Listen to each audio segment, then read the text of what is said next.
Welcome to example 3. We're going to solve some more rational equations. I know I have an equation because I have an equal sign. I need to figure out what my least common denominator is. Just like in the other examples, I'm going to multiply by my least common denominator.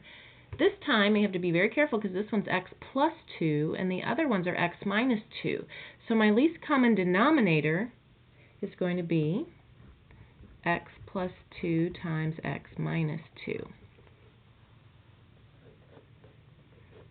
So I'm going to multiply every single term by x plus 2 times x minus 2, all three of them. So, sorry, there's not a lot of room here. I'm going to multiply this first one by x plus 2, x minus 2. The second one, I'll squeeze it on the back side, x plus 2, x minus 2, and then the third one, x plus 2, x minus 2. Once you've multiplied all three terms by the least common denominator, I'm going to go through and cancel anything I can. Well, this first term, I have x plus 2 and x plus 2 top and bottom, so I can cancel there. I am left with x minus 2 times x plus 5 for the first term. The second term, I've got x minus 2's that I can cancel.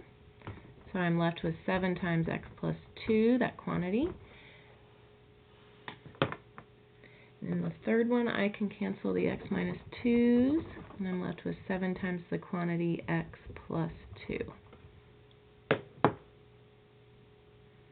So I've got a couple options here for solving. There's always more than one way to solve an equation. There's some shortcuts here, but I'm just going to go with my normal. I'm going to FOIL or double distribute this first term. X times x is x squared. I get 5x. Then I'm going to distribute the negative 2 times x and negative 2 times 5. You could probably pause the video, go ahead and you try to solve, and then catch up with me.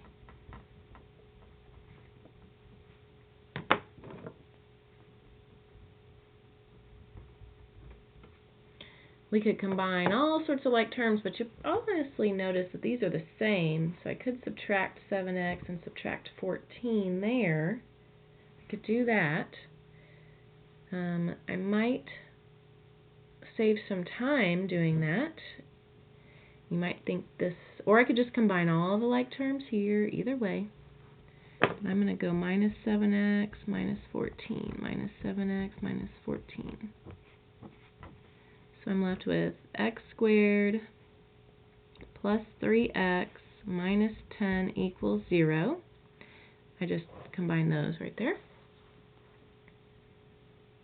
And I'm going to use the quadratic formula to solve a quadratic, or I could factor, possibly. I could graph this and I could find my x-intercepts. That would also give me the answers. So this factors, and we kind of know because we just saw it up above. Two factors that multiply and give you negative 10. So that would be 5 and negative 2, and add to give you 3x. I'm going to set both of these equal to 0.